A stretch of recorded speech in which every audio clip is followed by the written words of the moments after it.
outburst in the courtroom this morning as closing arguments were being heard in the triple murder trial. Outlaw biker gangs are brutal, secretive, and built on loyalty. But what happens when that loyalty leads to murder? Richard Ene wasn't just another member of the Comanchero Motorcycle Club. He was an enforcer, the guy who handled business, no questions asked. One job changed everything: a $200,000 debt, the wrong target, a gangland execution that set off a chain reaction. In the end, it all came crashing down, shocking even the criminal underworld. How did it go so wrong? This is the rise and fall of Richard Ene, the Comanchero enforcer who took things too far. The Comanchero Motorcycle Club isn't just a gang, it's a way of life. It started in Sydney in the late 1960s, taking inspiration from American outlaw motorcycle clubs. Over the years, the Comancheros built a reputation for violence, power, and control over the drug trade. They weren't the biggest, but they made sure they were the most feared. Being part of the Comancheros wasn't just about riding bikes. It was about loyalty, respect, and handling business the way the club demanded. Once you were in, you followed orders, no matter what. And if you didn't, the consequences were brutal. For Richard Ene, the Comancheros weren't just a crew, they were family. He wasn't the guy standing in the background. He was the one getting his hands dirty. If someone owed money, he collected. If someone disrespected the club, he handled it. His reputation grew fast, and so did his influence. He wasn't the president, but he didn't need to be. He had a role, and he played it well. But in the world of outlaw bikers, power is dangerous. The more you have, the more you're expected to prove yourself. And when you're the one people turn to for handling problems, the problems keep getting bigger. Ene thrived in that environment until the wrong job landed on his plate. At first it seemed simple. A debt needed to be settled and a message had to be sent. Nothing new. But this time, it wasn't just about money. The target wasn't even the one who owed the club. A split-second decision, the pull of a trigger, and suddenly, the stakes were higher than ever before. In the world of the Comancheros, loyalty was everything. But what happens when loyalty pushes you too far? When following orders means stepping into something that can't be undone? For Richard Ene, this was the moment when everything started to change. The job was supposed to be simple: collect on a debt. The Comancheros were owed $200,000 and someone had to pay. The problem? The guy who actually owed the money had disappeared. No one could find him. That left the club with two choices: keep searching or make an example out of someone else. That's where Mithat Rasimi came in. He wasn't the one who owed the money, but he was connected. He ran in the same circles, did business with the same people. And in the world of organized crime, sometimes being close to a problem makes you part of it. Ene and his crew decided they weren't going to wait around. If the real debtor wasn't going to show up, someone had to pay the price. Rasimi became the target. Whether it was about sending a message or simply taking out their frustration, the decision was made. Rasimi had no idea what was coming. He was just going about his night, driving through Melbourne like it was any other evening. He didn't know that a car was following him. He didn't know that, in just a few moments, his life was going to end in a hail of bullets. What happened next was fast. Too fast for Rasimi to react. The car pulled up, shots rang out, and within seconds, his vehicle veered off the road, slamming into a pole. The attack was brutal, precise, and final. By the time anyone got to him, there was nothing that could be done. The Comancheros had made their point. They had shown what happened when debts weren't paid. But there was one problem. They had killed the wrong man. And in the criminal world, that kind of mistake comes with consequences.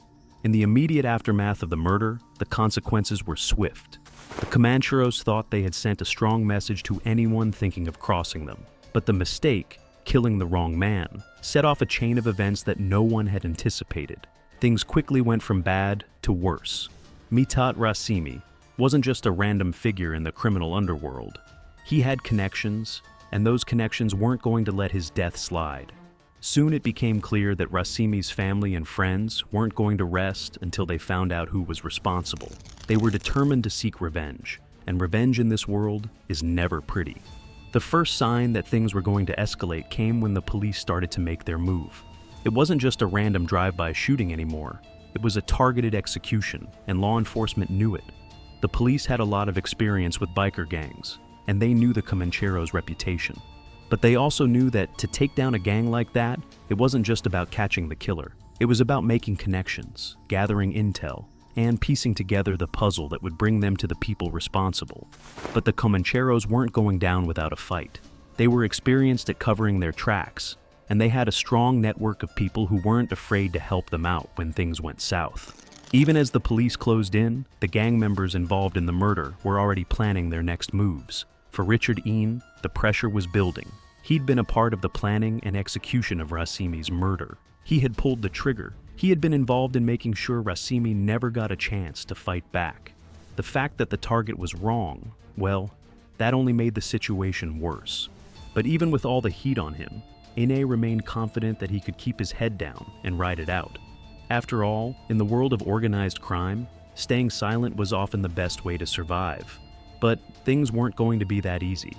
With the police making progress in their investigation, it was only a matter of time before they started zeroing in on the Comancheros, and specifically, Ene. The walls were slowly closing in, and the people who helped cover for him were starting to turn on one another. When you're in a gang, loyalty runs deep, but so does fear. As soon as the pressure starts building, it doesn't take much for people to crack. What had seemed like an easy job was turning into a nightmare.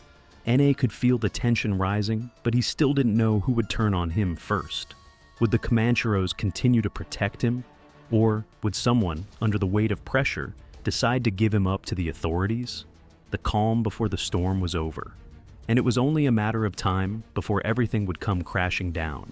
As the investigation into Mithat Racimi's murder intensified, it became clear that the Comancheros weren't as invincible as they once thought.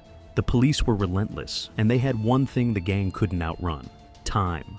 The law enforcement agencies weren't just waiting for a lucky break. They were methodically building a case, piecing together every detail, every mistake made by the Comancheros. It wasn't just the police who were closing in. The Comancheros had their own internal problems. As the heat from the police grew stronger, paranoia started to spread within the gang. Members began to look over their shoulders, unsure who could be trusted. Tensions ran high, and the loyalty that once bound the Comancheros together started to fray at the edges. Richard Ene was feeling the weight of it all. He knew that the walls were closing in on him. The pressure was unbearable, and his usual methods of staying out of sight weren't working this time. There was no way to hide from the truth, and he couldn't keep running from the inevitable. He wasn't the only one feeling the heat. Other members of the Comancheros were starting to crack under pressure as well. As Ene tried to keep a low profile, he found himself pulled into secret meetings and phone calls. The whispers started. People in the gang were talking about making deals with the police, cutting a deal to save themselves. It was the kind of talk that made you look over your shoulder and wonder who was going to turn on you next. The streets weren't safe, and no one was sure who could be trusted anymore. The turning point came when Ene received a call that would change everything. It was a simple message, but it carried the weight of an entire criminal network. Someone was going to flip. Someone inside the Comancheros was working with the police. And if Ene didn't act quickly, he would be next. The tension was unbearable. The club's once unshakable unity was crumbling. And in the world of outlaw gangs, a single crack in the armor could lead to disaster. Richard Ene was at the center of it all. His past decisions had led him to this moment. Now, he had to decide how to handle the mounting pressure. Would he betray the club to save himself, or would he stand his ground and face the consequences? The clock was ticking, and time was running out. Everything had built to this moment. Richard Ene had always prided himself on being tough, on having the fortitude to withstand whatever came his way. But nothing could have prepared him for what was about to unfold. The investigation into the Comancheros' involvement in Mithat Racimi's murder had reached a boiling point. The police were close, maybe closer than they had ever been before. The underworld was buzzing with whispers. There were rumors of people flipping, of informants spilling the truth about the gang's operations. The Comancheros, once so invincible in their tight-knit loyalty, were starting to unravel. Richard's own role in Racimi's murder had been crucial. He wasn't just the guy who pulled the trigger. He had been part of the planning, the execution. The problem with killing the wrong person, especially someone like Mithat Racimi, was that it didn't stay quiet. And as the heat turned up, Richard could feel his life slowly slipping through his fingers. But as much as he wanted to stay loyal to the club, a growing sense of dread gnawed at him. The truth was, Richard wasn't just running from the police. He was running from the fact that even if he didn't go down for Racimi's murder, the Comancheros were no longer the safe refuge they once had been. The gang's foundation was cracked, and people were making deals with the police just to save themselves. It wasn't just the cops coming for him. Richard knew that anyone within the Comancheros who saw a chance to make a deal with law enforcement might not hesitate to take it. In a world where trust was rare, loyalty seemed to be a luxury none of them could afford. Once those cracks appeared, it was only a matter of time before the entire structure collapsed. And yet, for Richard, there was an undeniable pull to the past. The brotherhood, the unspoken loyalty that had once defined his very identity. This wasn't just about survival. It was about the destruction of everything he'd worked for, everything he believed in. Could he really betray the only family he had ever known, even if the club was falling apart? The question haunted him in the quiet hours of the night, when the weight of his situation pressed down on him like an unrelenting burden. Each passing day felt like a countdown, and Richard knew that the longer he stayed loyal, the more likely it was that he would be buried with the rest of the Comancheros. Then, one day, the fateful moment arrived, the call that would change everything. It wasn't from a member of the Comancheros. It wasn't a family member. It was the police with an offer, a deal. They had been watching him, gathering evidence, and now they were ready to move in. They were asking for information on the gang, looking for more than just Racimi's murder. They wanted everything: connections, names, places, operations. In return, Richard could get a reduced sentence. They were offering him a way out. The offer was tempting. Too tempting. The fear of prison. The loss of everything. Richard was being given an opportunity to walk away from it. He wasn't naive enough to believe they were being generous. He knew the price would be steep. His silence would have to be traded for his freedom. He had to give up the people who had been like brothers to him. But survival had a price, didn't it? For a split second, Richard's mind raced. A deal meant survival, but a deal also meant betrayal. The one thing Richard had always held above all else was loyalty. Not just to his brothers in the gang, but to himself. Could he really sell them out to save his own skin? His mind swirled with the images of his fellow Comancheros, the faces of men he'd spent years with, men who had fought by his side in the countless battles. The thought of turning on them felt like a betrayal on a fundamental level. Yet, how much loyalty could he afford when it was clear that loyalty had been abandoned by the very people who were supposed to stand by him?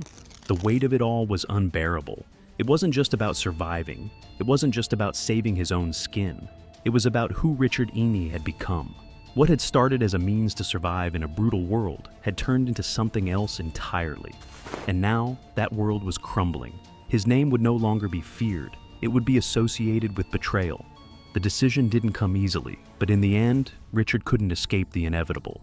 The police moved in, and the walls closed in on him. His arrest was swift, cold, and almost anticlimactic. There was no dramatic moment of resistance. It was more like the final chapter of a long-running saga that everyone had seen coming. Richard Ene was arrested, charged with murder, and a series of other crimes tied to the Comancheros' illegal operations. But the most crushing blow came after the arrest. As Richard sat in his cell, the weight of his choices settled over him. His life, built on violence and loyalty, had come crashing down. He had made his bed, and now there was no getting out of it. Even more painful than the loss of his freedom was the loss of respect. In the world of outlaw bikers, respect was everything. And now, with the deal he'd struck, Richard was nothing more than a snitch. The shame would follow him for the rest of his life. The Comancheros, the very group he had bled for, now saw him as a traitor. He had chosen to survive, but at what cost? And as the trial loomed, Richard knew that he would face the consequences of his actions. He couldn't undo the murder, nor could he change the chain of events that had led to it. He had been a part of something much bigger than himself, something that had seemed invincible but had ultimately fallen apart under the weight of its own ambition. The cold, hard truth was that in the world of organized crime, there were no winners in the end. Richard Ene's downfall wasn't just about his role in Racimi's murder. It was about everything that had led up to it. The lifestyle, the choices, the sacrifices that had all seemed so important at the time, but had only led him here. The world he had lived in, the world he had fought for, had come crashing down, and all that was left was a man who had nowhere to run.